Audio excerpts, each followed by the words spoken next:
Hi and welcome to Check Your Thread, the podcast that will help you sew more sustainably. My name's Zoe and I'm obsessed with sewing. I've been blogging about it for over 14 years and I'm the creator and host of the popular handmade wardrobe challenge Me Made May that is happening now.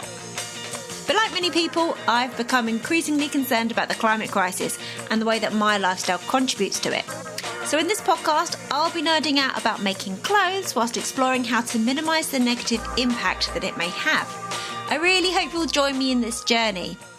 Do you have garments in your wardrobe, self-made or otherwise, that you really like but you never wear because they just don't fit you well? Could you use some advice on how to approach the alteration process, evaluate those garments and work out what's possible? Then you have landed on the right episode, my friend. Today, I'm sharing a conversation that I had with alterations expert Naomi Fata. Naomi spoke with me about all this and more. We covered when it's worth attempting an alteration, when it's better to live with the issue, and when it's time to find the garment a new owner. Plus, Naomi shared her hot takes on the best ways to make garments smaller and larger. And we even got stuck into the thorny issue of trouser fitting, so stick around for all that. Are you okay, lovely listener? If you've had a chance to listen yet, I hope you enjoyed last week's episode with the crap activist, even a fraction as much as I enjoyed making it. I hope you're feeling buoyed by all the possibilities for change that you can make in your life in response to the big climate and ecological issues that we're facing. So happy Me Made May to those who are challenging themselves this year. I'm excited to announce that I made a thing that will help you if you're participating. It's called the Me Made May Workbook and it's designed to help you capture your discoveries in real time as you go through the challenge.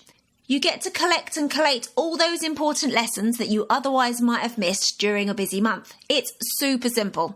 You just print out this 10-page document and respond to the prompts in pen or pencil, or if you want to keep things digital, you can edit the PDF directly. It's only £3.99 and is available in the brand new Shop on the Check Your Thread website. I'll put a link in the show notes. And if you feel that this workbook would be helpful to you, but you can't afford it, please email me, zoe@checkyourthread.com, and I'll be happy to send it to you for free. No questions asked at all. I'm speeding through this intro a little bit today because this is a chunky hour-long episode. But I quickly want to say big thanks to Marion and Yana, two awesome humans who have signed up to support the podcast via Patreon this week. If you want to find out how you can keep the wheels turning around here, please go to the show notes and find the link, or you can go to patreon.com/checkyourthread. So back to today's episode. Let me put it into some context for you. So there is, of course, lots of overlap between altering garments, refashioning or upcycling garments, pattern alteration, future-proofing garment projects, and garment mending. These are all really important activities that can help us to reduce the impact of our wardrobes. We've covered mending quite a bit previously in this podcast, and it's a topic we'll keep revisiting from different angles, same with refashioning. We will be getting into the topic of pattern alteration also in the future. But today's episode is taking a look specifically at altering existing garments, be that ready to wear or self-made items that just aren't working for some reason. And if you're taking part in Me Made May at the moment, you may be finding some Me Mades that just aren't working. So this is a good episode for you to be listening to. Naomi was super sweet and lovely to talk to. She got up horrendously early to talk to me before the rest of her household woke up. And I really love how halfway through this conversation you can hear members of her family starting to move around and make breakfast in the background. As well as talking about the hows and whens of garment alterations, I really enjoyed hearing about her whys, why she got into it and why she finds it so rewarding. I found her response quite surprising. We also talk about how sewing can help you live more frugally, which you know is a topic I like to explore in this podcast as well. So get those listening ears ready for this one and enjoy. Thank you so much for giving me some of your time. Welcome to the podcast. Thank you so much for having me. Thank you for giving me some of your very early morning. It looks like it's still dark out there. Is that the case? It is. It's just starting to get light out. It'll be light in probably half an hour to an hour. Are you naturally an early riser or did you do this just for me? No. I usually am up at 5. Oh, right. Yeah, it's probably since I was a teenager. I was always a very early riser. And then my first job, I had to be there at like 5 or Oh, 4:45 what was that? for What job was years. that? I actually managed convenience stores, like Right. gas stations. So you had to be there before everyone. Yes. I don't know, I kind of like the morning, and with kids at home, like it's quiet, everybody's sleeping. Get a bit of brain space before the chaos. Yes. Yes. Brilliant. So this episode is going to be going out during Me Made May, and you are an alterations expert. For people who don't know, Me Made May is a challenge that helps participants improve their relationship with their handmade wardrobe. And often during that challenge, people find that some of their Me Mades don't fit them quite right, or they're just not working from them in some way. So you're going to be giving us some advice for those of us who are finding ourselves in that situation this month, both some general advice and a bit more specific advice for some of the people, the patrons that have submitted some questions. But let's kick things off in the normal way. Could you please let us know who you are, where you are, and what fills your days? So my name is Naomi Fata. I am in New York State. I'm a couple hours north of New York City. And I actually sewing fills a lot of my days. Right. Because I alter a lot of bridal gowns, prom dresses, and I also make fitted slip covers. And I also have 3 kids that I homeschool. So Wow. all of those kind of fill the days very quickly. I bet they do. I bet they do. I actually listened to a podcast that you made specifically talking about how you manage your own business and homeschool children. I'll put a link to that episode in the show notes because I thought it was fascinating. So for people that want, unfortunately we're not going to have time to dig into that today, but for people who want to know how is that even possible, I really recommend that they listen to that episode. So I'll put that in the show notes. Oh, thank you. Yeah, it was really interesting. I really, really enjoyed it. Yeah. Yeah. Oh, cool.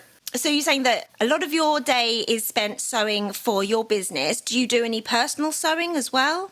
So a lot of my personal sewing right now ends up either mending or altering my own stuff, or even like over the weekend, I did some laundry, and the mattress pad that is old probably started coming apart. And I was like, oh, let me just sit at the machine and quick put a patch on it. So there's those kind of basic household things.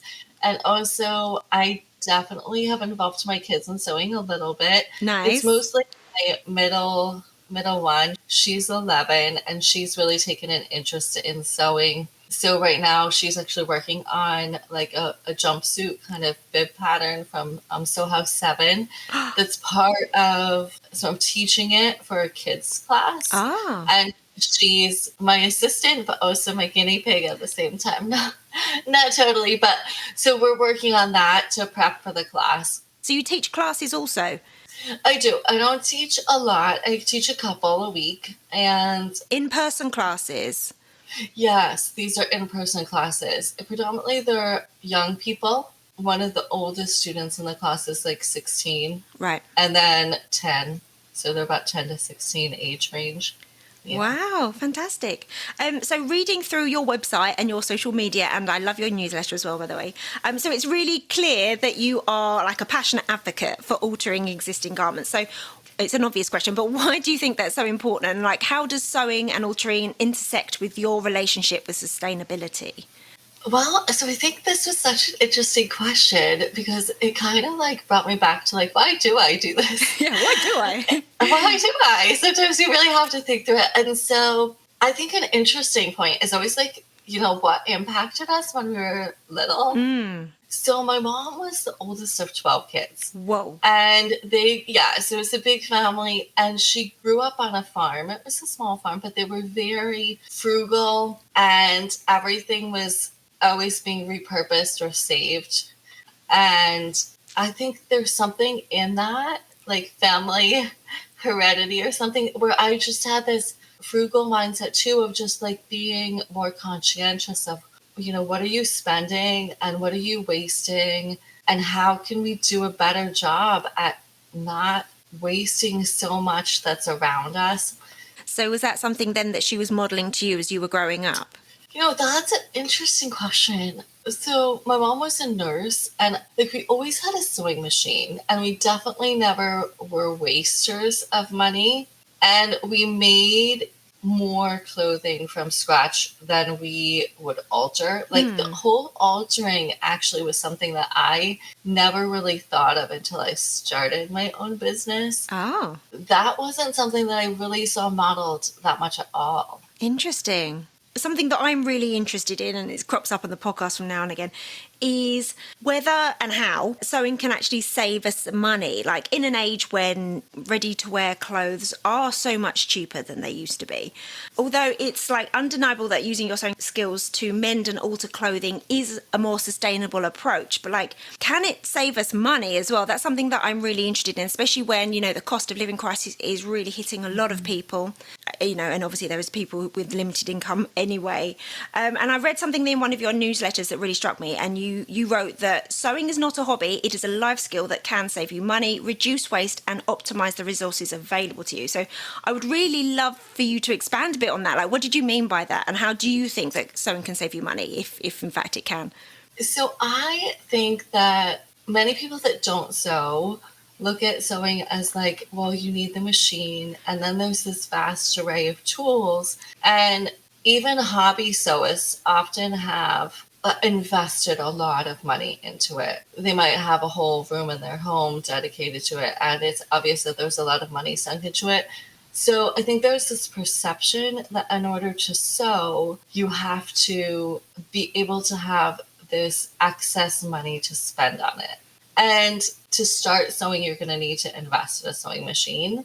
But what other tools do you absolutely have to have? And a seam ripper if you're going to alter, but those are very inexpensive. And then like needles and thread, but it doesn't have to go really far beyond that. You really can do a lot with the basics and not feel like you need to buy everything.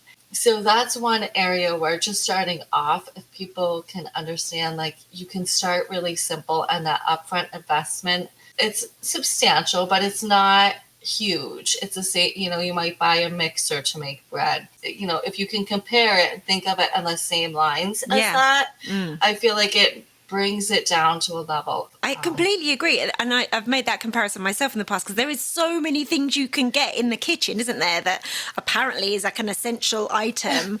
And it's the same with sewing, isn't it? I think it's easy to get sucked into, I think I definitely need an overlock. I definitely need a cover stitch machine. I definitely need a full array of everything. And it's the same, isn't it? Like you can clog up every ounce of kitchen surface, can't you, with gadgets as well? Yes, absolutely. And then going into as far as the financial side of it, some of that definitely would attribute to our spending habits, even whether it's thrifting or whether it's clothing that you're buying in fast fashion, is you only need so much, and there's boundaries around that. So like that's a whole nother aspect of the whole like saving money. It's just being like, okay, so I have something, a pair of jeans that needs a new button, and rather than buying a new pair, can I put a button on it so I can wear them? And the aspect of just making yourself sit and sew a button on is saving you the cost of buying a new pair, or whether it's thrift or charity shopped or whether it's new. And so if I think of it in terms of everything that you're fixing, you're saving money. Yeah. A new zipper that you purchase retail, just the zipper is not going to cost you the same as a new coat. Yeah. It is an interesting conversation to have, because right when our clothing isn't, the store-bought clothing isn't made nearly as well as it was, yet there's still ways that we can salvage it and make it work. So we really can extend the longevity of our clothing if we take care of them. So why did you choose to zero in on alterations for your business, like rather than perhaps like dressmaking or like sewing garments from scratch? I like to say that I didn't choose it. It chose me. Oh, okay. I actually started off, one of the reasons I started my business was I was in a friend's wedding, and all of the dresses, her gown and the bridesmaid dresses, were made by this mother-daughter team that worked out of their home. And it was around the time that I was dating my husband and we were starting to think about getting married, and I knew we'd eventually want a family, and I had this idea like, oh, I'd love to work from home. And so I was just like totally fascinated by this. Oh, I could do that. So literally I told my mentor, and he got me business cards. This was not really my idea. Oh, wow. It was foisted upon you. So him and my husband just, passed out cards. I still was working full time for like 3 years after that. So you were already sewing at this point? Oh, I started sewing when I was like 8 or 10. Right. And so I had been sewing for so long. And it was, I think when I saw this family doing it, I was like, wow, this is one skill that I have. Looking back, like my very first memory of alterations was we were living with my grandparents at the time, and my grandmother took me shopping it was probably, again, one of those chain stores. So it was just school shopping. But at the time, there were bodysuits were in where you button them. Like they come down and you button them underneath. And so uncomfortable. Yeah. So I turned it into a shirt. Cool. Good idea. So like I really liked it, but I turned it into a shirt. So yes, the sewing had always been there, something that everybody was like, oh, Naomi can sew. But I never thought of using it as a business. And so when I first started the business, I kind of took whatever people asked for. And I definitely did a couple of garments from scratch for people. And I found that I didn't actually love that. Interesting. I know, that surprised me. Because I really thought that that's what I was going to do. But what I found that I loved is people would bring me these things that they loved. And they were like, well, could you just fix this for me? Or if you could just change the neckline, or if you could just shorten it, or this suit was my father's and I'd love to wear it to my wedding. Could you just make it fit me? And all of these stories behind them that I found so much gratification and joy in fixing them. Yeah. And making them work for like a new life, a new season, or just plain, fixing them.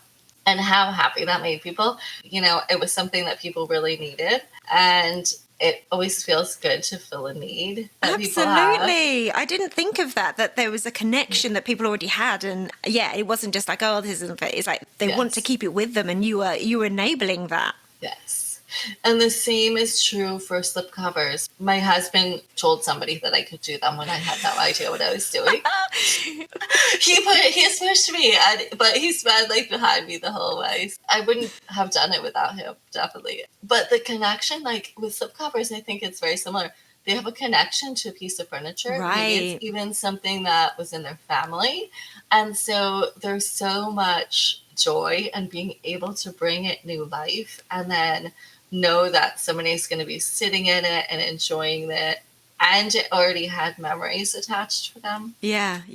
And from a sustainability point of view, like a piece of furniture is a big thing to discard and then replace, isn't it? Yes.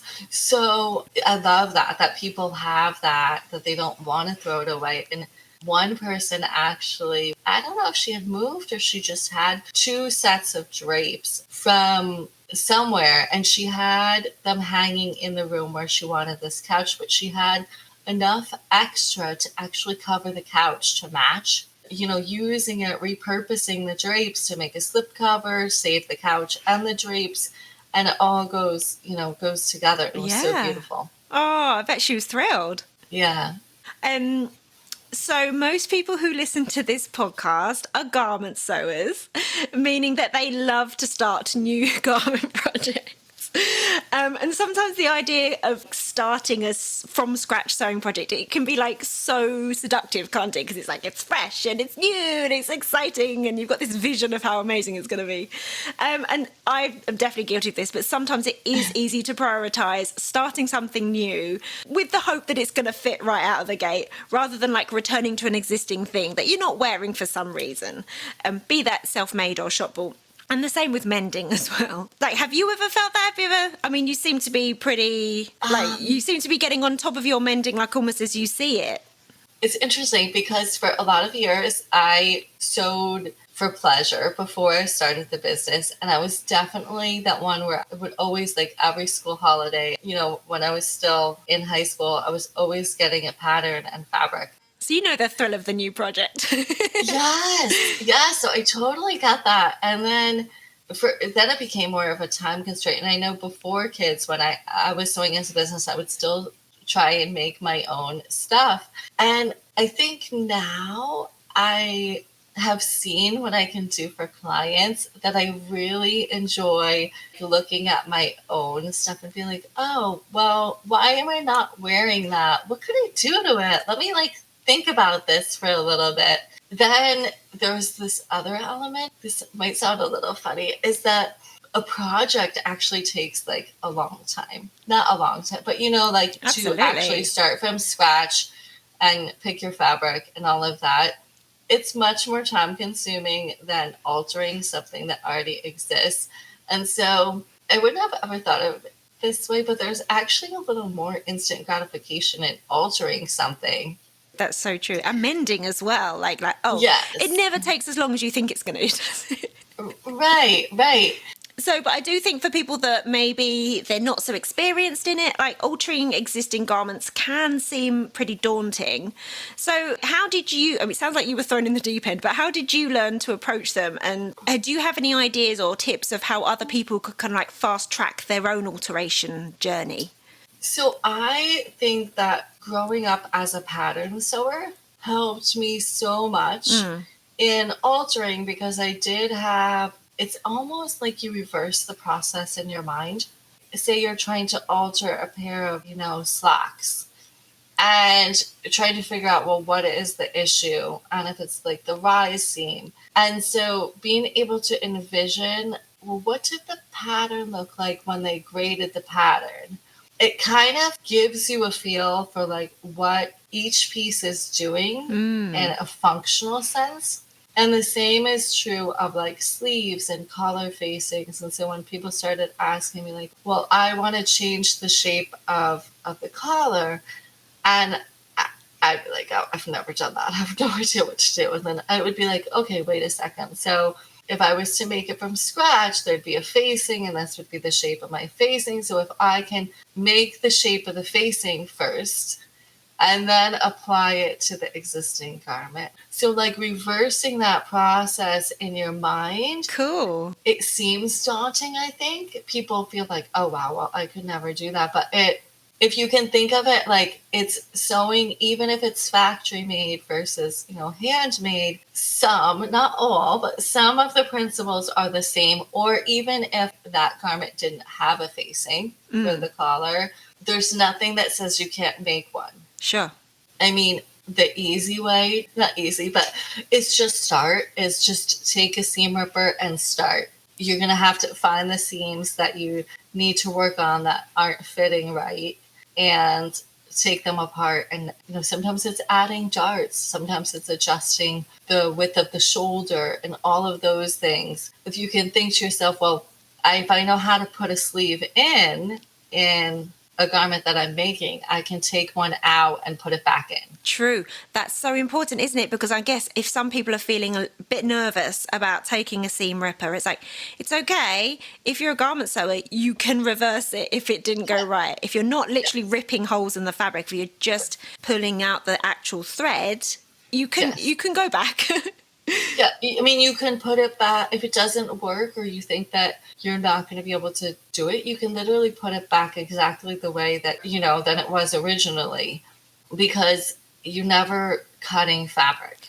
And that would be another thing that I say that I've learned over the years is, I mean, if you're unsure about something and you've made the alteration, and say you've taken in somewhere, before you cut off all your excess, the base stick in place, try it on, because once you've cut it, then there's no going back, and that is disheartening. Yeah, that's such a good point.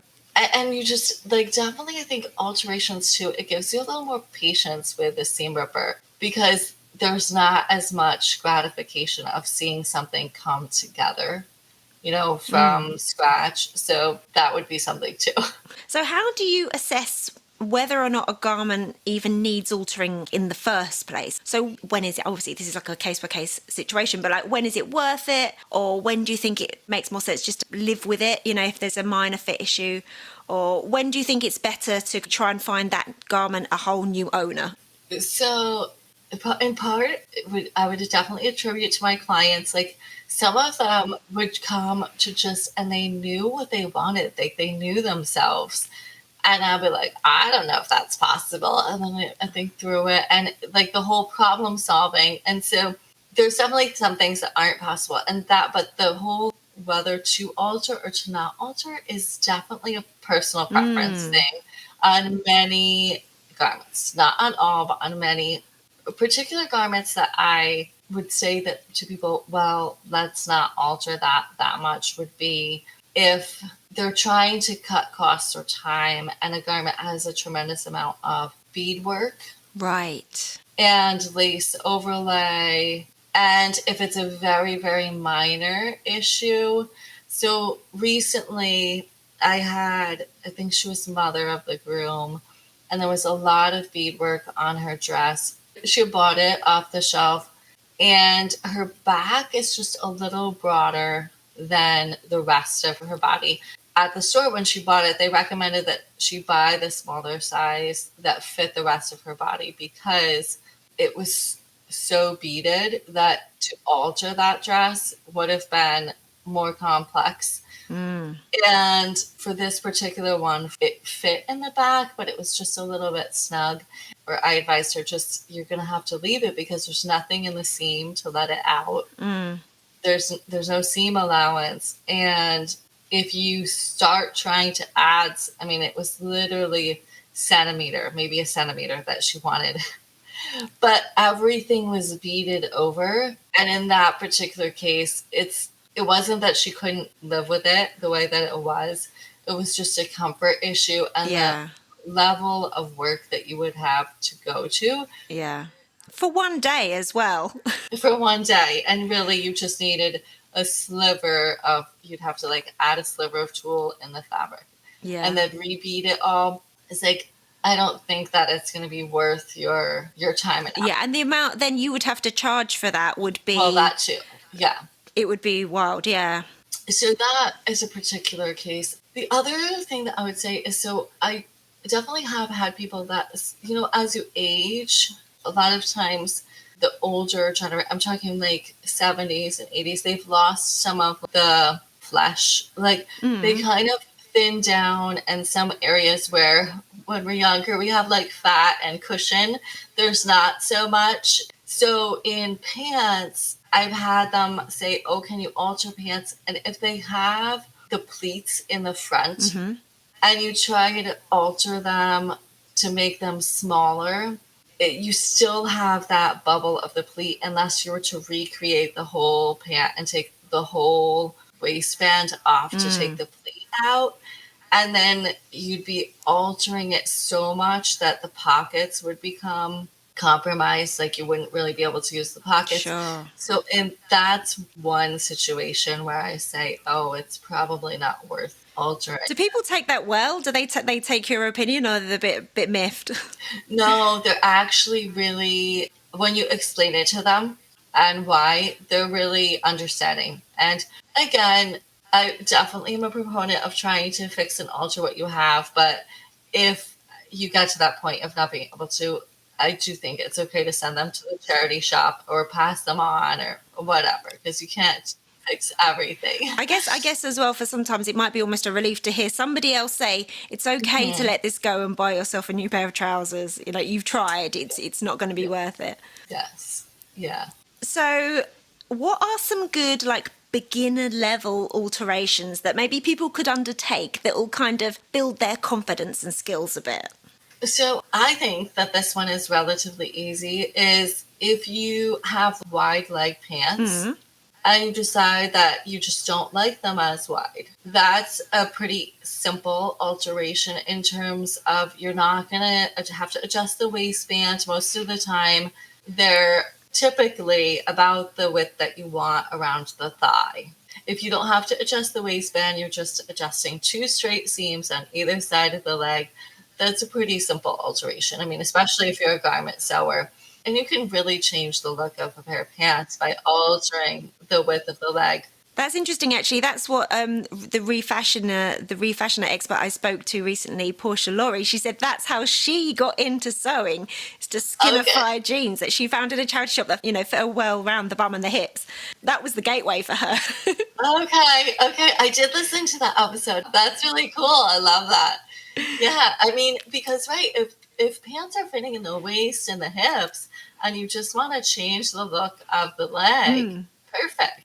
The other one, like shortening anything, whether it's skirts, pants, shorts, tops, any of that is just your basic hem that you would be finishing any kind, if you're a garment sewer, you're going to be finishing off any garment. You'd be surprised at what it can do. Funnily enough, this top that I'm wearing right now, it was a dress. And I never wore it as a dress. And I've shortened it to kind of tunic length. And I wear it all the time. Yes, I love it. That's great. But that's exactly what it is. Being like, oh, well, it's, too long or I'm just not wearing it the way that it is. Like being able to think critically about the clothing that we have. Yeah, and the lifestyle that we have as well, isn't it? Like I don't have the kind of lifestyle where I wear dresses very much, but I do have the kind of lifestyle where I wear a top and jeans a lot, Yes.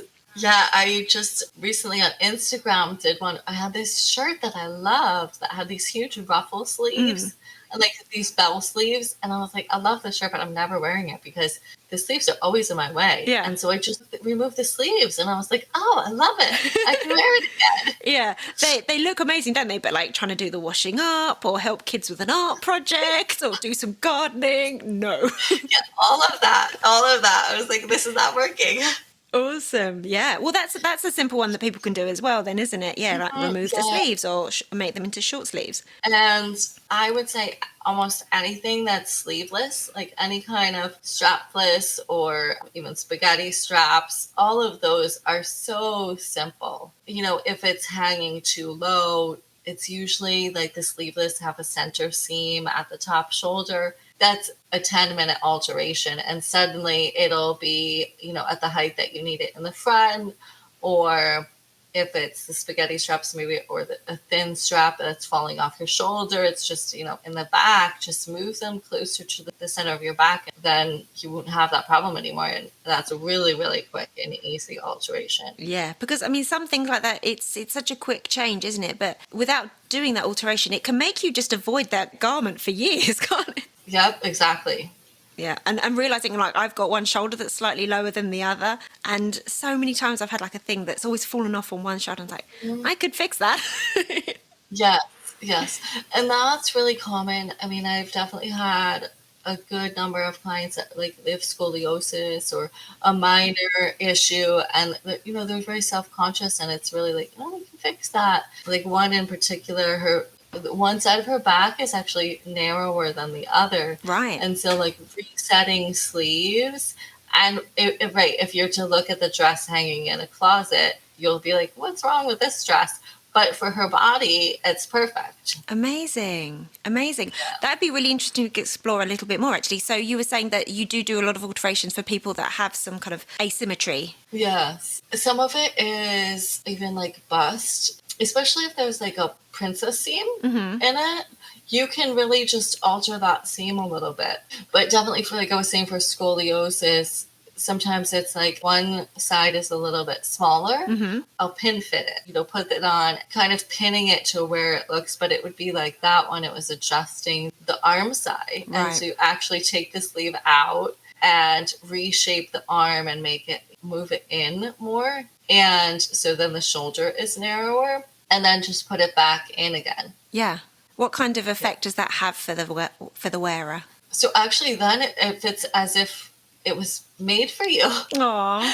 Yes. So because before it was like the one side of the arm and sleeve would look baggy and bunchy. Sure. And like it was sagging off the shoulder. And so suddenly, when you're looking at the person in that garment, you don't notice that one side is drooped a little bit because the garment that they're wearing is actually looks like it fits them, and you're not drawn to like a portion that isn't fitting well. Sure. So like the sleeve seam sits where it should on that on both sides. Yes. That must be really life-changing for people who've maybe had a lifetime of feeling, you know, just not right in a lot of garments. Yes. You definitely get into people's psyche a little bit about like they'll start explaining like, oh, well, I just feel self-conscious because of X, Y, or Z or whatnot. Yeah.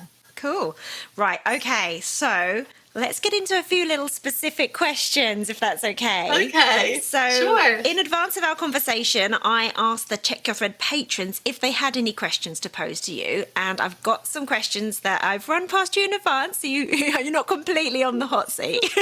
It was so interesting, actually, how many people immediately jumped on this as a topic that interested them. So it is clearly something that people want to know more about and is kind of underserved probably in the sewing community, because there's so much information and resources, isn't there, about like starting sewing from scratch, but it's not always so readily accessible, is it, ideas of how to alter existing things. So I received a number of comments about altering the rise on existing trousers and jeans and jumpsuits. So Kim finds that the trouser rise are too long or high in the front or too low, snug in the bum.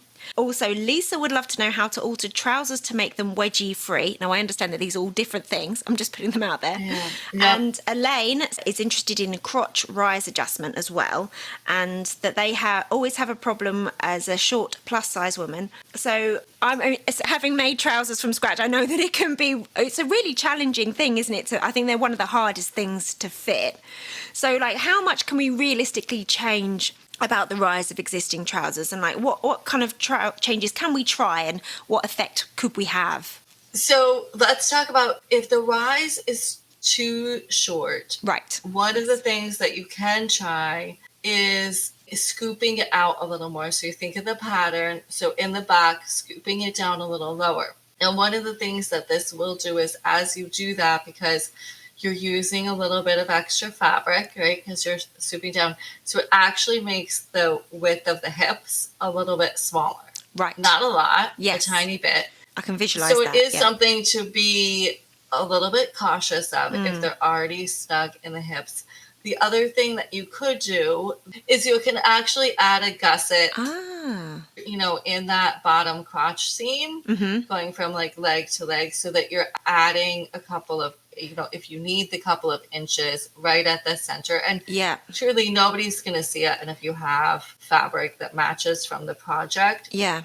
So that would be like a kind of triangular wedge. Is that right? So you'd be cutting 2 triangular wedges? Yes. Or you can cut it as a full diamond. Sure. Yes. A long, skinny diamond. Yes. And cool. I should send you the link for that. There is actually a lady on YouTube that does a Fit Tip Tuesday by Jay Stearns Designs. Okay. And she has some pretty good tutorials out there on some stuff like that. Oh, great. Yeah. And I think the thing about trousers as well is sometimes like the smallest change can actually have quite an effect, can't it? Like you don't have to be scooping out 10 centimeters to make much of a change. Yes. So I think if you were going to try the scoop, if you start with a centimeter, visualize the pattern, because remember, as you're starting down, they're all the same. As you're going down the curve, all the pattern sizes are the same. It goes straight down. And then it starts to scoop. Yeah. And so kind of visualize that in your mind as you're making that change. Like, oh, where does the scoop approximately start in a pattern if I were making it a little bit bigger? Yeah. So that would definitely be one thing. I did want to know, most of them, when they're asking these questions, are for already made. My suggestion, if I may, is if you're making a lot of garments, or you really like making trousers or jumpsuits, it would totally be worth your while to, measure your rise seams that you like and kind of coordinate them with the pattern. Patterns have a slash line or something of the sort in the back, and just trying to widen that. Right. So like you cut it open and then you widen it a little, and maybe do, say, a muslin or some scrap fabric.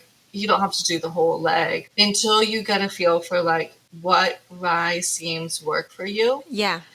then in the future, because if it's happening with one, my guess is it's going to happen with a lot. Yeah. So what about if maybe you're a shorter person and you've found that the rise is too long? Is there anything you can do about that? So to fix it after it's made, so there's a couple things. I actually just did this with a pair of thrifted jeans from my daughter, is if the width of the leg, if you have a little like extra width in the inseam of the leg, you can actually adjust some of the rise there. Oh. By, stitching up the leg across the crotch and down the other leg, and it will shorten the rise. Yes, you're going, Yeah, yes, it will. I can see that. That's really interesting. So that may or may not be an option. And then other thing, again, it totally depends on construction. It might be possible to lower the waistband. Like literally take across the waistband and pull them up. Sure. That way. You might have some other adjustments. Like it depends on how the hips were falling, or whether you had pockets, or whether there was a zipper. Sure. Like those kind of things. And definitely if you were trying to fully remove a waist and reset it from like a pair of jeans, that's a headache. I never love that, because then you have like usually the button and there'll be a rivet in the way, and the belt rivets. loops. Yes. Yes. So for this particular pair that I did for my daughter, it actually needed some darts and the back seam done. And I don't mind removing the back waist of the, because it was one belt loop, the back waist, and then I actually had to make the waistband smaller. But all of that was done on the backside, and you don't have all of the hardware that's in your way. Sure. Yep. You're not affecting those front pockets as well, are you? Right. There's actually loads you can do. Now you're saying it. There's loads of bits and bobs you can monkey around with, isn't there? So what about to speak to Lisa's comment about making trousers wedgie free? What creates a wedge in the first place? Too much fabric? Too little fabric? So my thought is from that question is that she's saying the rise is pulling up on you. Right. And so you're feeling like you're constantly having, there's pressure there that you don't like. So I think that you need to make the rise a little longer. So that could be the scoop. The scoop. I think she needs a little more scoop. That would be my first thought on that. I am, as we're speaking, having a little revelation light bulb moment about a jumpsuit that I made that I love, but it feels like I don't think the rise is long enough. I'm like, I could easily try the scoop. Yeah. Thank you for that, because I love that jumpsuit and I really enjoy it. But by the end of the day, you cannot wait to take it off. Love to put it on. Can't wait to take it off. Yes. Yeah. That's like we want to enjoy our clothes, right? Absolutely. So if the rise in the front, I think it was Kim's question, and she was saying it's too high in the front and too low in the back. And so my guess is we're all like proportioned differently. So then when a pattern is saying, measure around your hips, they're expecting this equal distribution, which is, we're not all made that way. And I mean, this wouldn't be like if you were starting, at the beginning of a pattern before it's made, it wouldn't be the perfect solution. But I do wonder if, again, depending on construction, for the front part to make the rise lower, take off the waistband and taper it from the side seams down to where she's comfortable. Yeah.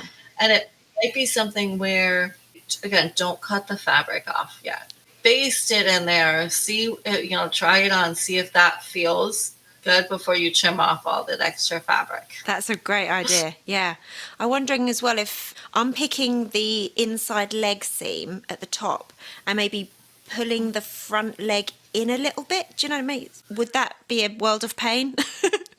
Well, I thought of that, but then what I think that's going to happen is if you're only pulling the front side of the leg in, is that you're going to end up with, where your two legs meet, is that you're going to end up puckered. Okay. It might kind of throw the balance of the garment off a little bit, possibly, as well. Well, that's what I think is, if it's minor, you might be able to, but you also might if you were trying to do that. So I feel like with garments, so much of it is about tapering it. So like if you're moving it, you may have to go down the leg of the pant on the inside and slightly shift the front of the pant leg from the back so that there's an even stitch. Yeah. But I'm not 100% sure Yeah. if that would work or not. Yeah.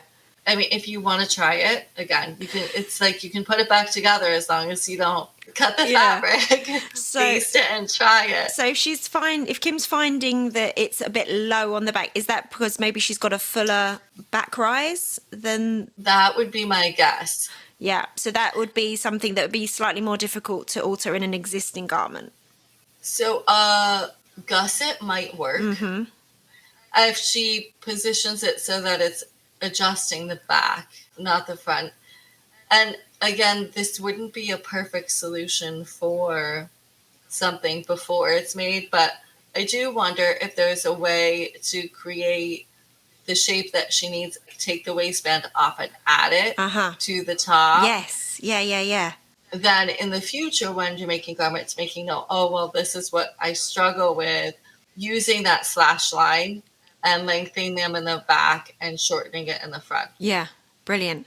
I'm having a lot of fun hashing this out with you, by the way. It's very mental. Like, I'm always like, wait, if I did this, would this work? Would that? Yeah. It's very cerebral. So let's move away from trousers now, because that's quite exhausting. So Lisa would also love some tips on how to alter necklines if they are too wide, too low, or also that Lisa finds that they can often wear out before the rest of the garment does, and it kind of makes the whole garment look a bit kind of tatty, doesn't it? So what do you do when it comes to necklines? So there's a number of reasons why necks might be too wide or too low. One could be the shoulders. Yeah.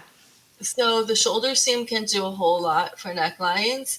And of course, if there's sleeves in a garment, you don't want to consider that. And like seeing, well, is it going to adjust the bust position? But a lot of times, if it's just like half an inch or something, it's not going to be that significant of an adjustment to the bust line. So raising the garment up at the shoulder seams. Literally raising it. So again, a shirt that has a full collar or something like that, it might be a little more challenging. But if it's a garment that has sleeves in it, you'd have to alter the sleeve. You'd have to take the sleeves out and reset them. And a lot of times you can ease the sleeve back in without having to reshape it if it's not a huge alteration, if it's not a huge adjustment. So that would be one. Another like quick one that I've done that is, so sometimes it's similar to the shoulder, but maybe your back is smaller, so it's draping forward, and is putting two little darts from towards the center of your neck in the back, and then angle them towards the shoulder blade. Yes, I can and see taper that. them out, and it can pull it up in a surprising way. Again, if you're just doing, a centimeter or two on each side, it makes a pretty significant difference. That's awesome. Yeah, that would be one. I hadn't even thought of that, but that makes so much sense, because that's what some like quite fitted dresses sometimes have, those darts there, don't they? So yeah, why not recreate that? Yes. Yep.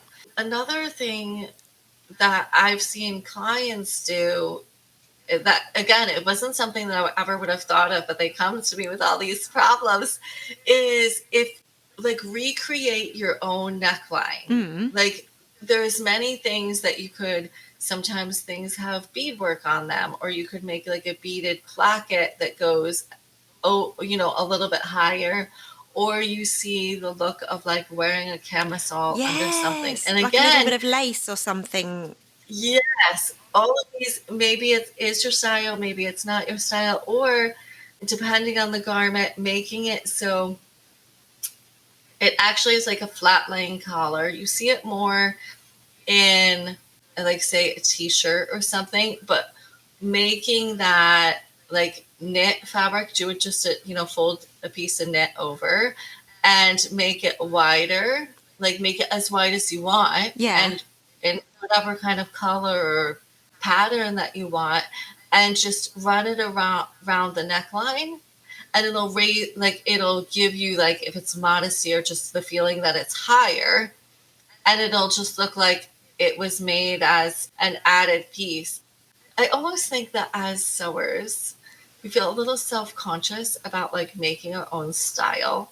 But if you really go out and see what everyone else is doing, like all the the things that are coming out that people are wearing, and go, oh, like, well, I can do whatever I want. Yeah, absolutely. So, like, feel free to, like, be creative, and you see something that someone's wearing, and, like, just observe necklines that you see and get some inspiration from that. And, oh, I can work with fabric. I can do that. Absolutely. I really feel that as garment sewers, those of us who are kind of used to sewing with a pattern, it's almost like we feel we can't make any design changes, either like during or after the garment is made. It's almost like, oh no, that's not how it's designed. I have to make it like the pattern says. And it's literally, you don't have to. And in fact, often I think designers probably really enjoy seeing people's interpretations of their original idea. Yes. Okay, so Hainarangi would love some ideas for making clothes bigger. She's recently gained a bit of weight and has found that many of her very favourite things no longer fit, which I really feel for you. That's pretty heartbreaking. She's since moved to making her new garments more fluctuation friendly, but she still has lots of existing makes that are just sitting at the bottom of her cupboard. So she is most interested in altering tricky things like jeans, swim bottoms, shorts and skirts. She's a bit worried that just adding panels at the side will distort the silhouette and drape, because the new volume that she's experiencing on her body isn't only at the sides. And some things need extra length because of the new kind of hip butt volume. Do we have any suggestions for Hainarangi? Well, so for the length, that one is the easiest, so to speak. And I would just go back to that creativity. Like, so many things are layered these days. Like, you see them everywhere. Like, pick a contrasting fabric texture. Pick something unique. Nobody else will ever know the difference. Just add length, whatever you need, and make it creative. For the sizing, she said she's worried about gussets. Yeah, she's worried about adding side panels in case that will distort the silhouette and drape. You'd be surprised at how much you can add without really distorting it that much. Yeah. I've had people come in with dresses that had 7 inches between the zipper. That's really big. If we're talking that you need 2 inches on either side, I think that it's not going to distort the drape that much. But if you go, so 2 inches is like a 4-inch circumference. Sure. So that, hang on, I'm getting a ruler. Hang on a sec. Sorry, I work in metric. So that's 10 centimetres. That's over 2 dress sizes that you can add. Right. Yes. Without actually probably affecting the drape or distorting it at all. And I guess if you're adding it evenly, right, you're not going to be distorting it particularly anyway. If it was just that 4 inches and it was on either side, say, of something evenly, I don't think it would distort it. Once you get more than 4 inches, I feel like then there can be some distortion. Yeah. Like, then you really feel like you're quote unquote piecemealing it together to try and make it work. So that might be the time to let that go to someone else. Yeah. I guess as well, it depends if it's like for example, a skirt that's like a full skirt compared to like a fitted skirt, or a jersey top compared to like a woven. Like there's different approaches as well with that, isn't there? There are a lot, right? And I mean, sometimes you can, well, if it was gathered, or sometimes you can just let it out. Yeah. I mean, if she can just let it out and she had the seam allowance. Yeah, make a new waistband possibly. Yes. Or if you had a decent seam allowance in them, again, it's work, but to go around and if it was something that was a well-fitted garment, so it had a lot of seams, then letting out every seam allowance. By the time you have 6 or 8 seams that had a good amount of seam allowance and you let them all out, it might be possible that she would have what she needs to make it work. I also really love a contrast stripe. That can look cool. Yes, it can look very cool. Yeah. Especially in swimwear. I think it's a really cool thing. In fact, I was making my little boy some swim shorts and I deliberately added a stripe just to give it a bit more interest. Yes.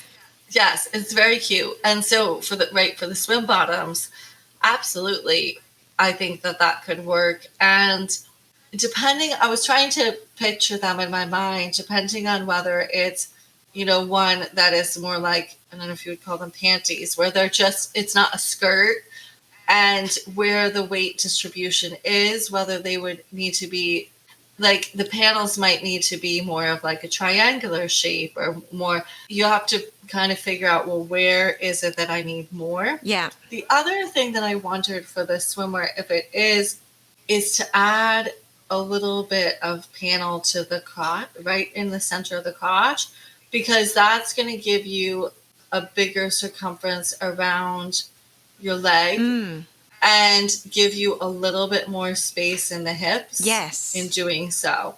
So again, it all depends on, how much weight and where the weight gain took place, but those are all options. Yeah, cool. I hope that gives you some ideas, Hanarangi.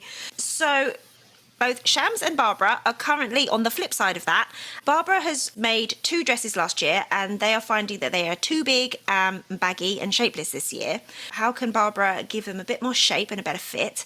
And Shams would like to know, so this is another question, but maybe it'll be irrelevant into how we respond to Barbara as well. Shams would like to know how to plan in advance before making the actual item for eventual alteration. Because Shams is on a weight loss journey at the moment, so is planning some more weight loss and doesn't want to put a lot of effort into garments that have only got a kind of finite use. And certain types of garments she's reluctant to make because she doesn't know how they're going to fit like 50 pounds later. Any ideas? So 50 pounds is a decent amount. I'm not sure exactly how many dress sizes that is, but I've done so last year I actually had a wedding dress that was a size 14 that went down to a size 6. So I think part of it is realizing, okay, so it's possible, but it may mean a lot of taking apart and recreate. So where you put it together and you started from scratch, and again, thinking that pattern in your mind. So depending on what pattern you chose, how was it graded? And those are the places that you're usually going to be taking when you lose weight. Good point. Yeah. And so when you're taking in that much, there is a lot that is going to have to be altered and a lot of seams. And then the other thing I would say is, so for the 2 dresses that are too baggy and shapeless, again, depending on what pattern it was made out of, the style, as whether it was super fitted or not. But think through the lines of clothing, regardless of whether it was that item or not. In terms of, you were just talking about the darts in the back, sometimes nice dresses have darts in the back. So I just did it was a first communion dress. And again, kids grow at different sizes, and it needed, I think, 6 to 8 inches taken out of the top bust, but the waist only needed an inch taken out of it. And it didn't have a lot of lines in it. So I actually made a line in the back panel. So from a little past the shoulder line all the way down, and then tapered it to let it out. If you think of, sometimes you'll see that in a really fitted garment, that there's a seam there. Or sometimes in suit jackets, there's a seam that comes from under the arm. If you can have someone help you, put the garment on and just start pinning it. Pin where the natural body lines are. If it doesn't have a princess seam, maybe make your own. So that's going to pull in the front. Good point. And then you're always going to pull in the side seams. And then usually a side seam adjustment is going to affect the shoulder and the sleeve. And so then you'd have to alter. So it's going to be almost garment reconstruction. But I think only 50 pounds, I think it would be possible. But just remembering, you're trying to evenly distribute the alteration. Good point. Throughout the garment, so that if you can get 6 places, 4 to 6 places that you're taking it from, you really can do a world of wonders. That is such a good point. That is because when you just hoik it in at the side seam, and that point of even making, if it's a sheath dress or something, if you can make a princess seam, that gives you loads of options as well, doesn't it? And similarly in the back, there's nothing to stop you from making seams. Right. Like, be creative. Yeah. And think through all the projects you've done in the past, everything that you've seen. And like, right, it's almost like allow yourself the liberty of just figure out what would look right on you, and where you need the darts and where you need them tapered, because again, everybody's going to lose weight in different places and all of that as well. And for looser dresses and tops and tunics, something that I really like is just to bring it in a little bit, just to control volume when and where you need it, is like adding ties, into the side seam or into the dart. And it's subtle. Yes, absolutely. And so I did want to adjust Sham's question to think about it beforehand. So one of the things that I thought about was the neck line, because I think that is one area. Well, you can sometimes pull up in the shoulders, but depending on whether it's a scoop neck or something, and if you lose weight and our bust gets smaller, then it tends to droop. Right. And we did talk about changing necklines, but if you really want it to look the way that the original pattern was, just thinking through, like, maybe if it had a lower neckline, cutting it a little bit higher than you might normally, so that can always be adjusted later. But if it was something that was low on you in the first place and you were losing weight, you might want to consider that. And as you say, like picking patterns that have a number of opportunities or seam lines for bringing in.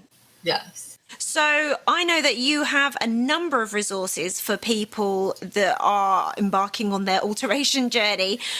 Where can people find that, and where can people find you? So you can find me on my website at naomifata.net. And then there's a shop in there where you can shop tutorials, and they're, project specific, slowly building them up. And on social, I predominantly am on Instagram at Naomi Fata. Feel free to shoot me a DM or something if you ever want to connect or have a question. Fantastic. Thank you so much. This has been so much fun. I've really enjoyed hashing all these things out with you and kind of visualizing your suggestions. It's been brilliant. Thank you so much.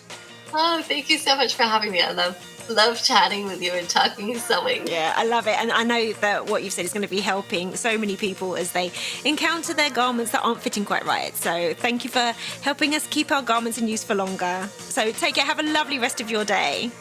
You too. Thank you so much. Thanks so much for listening.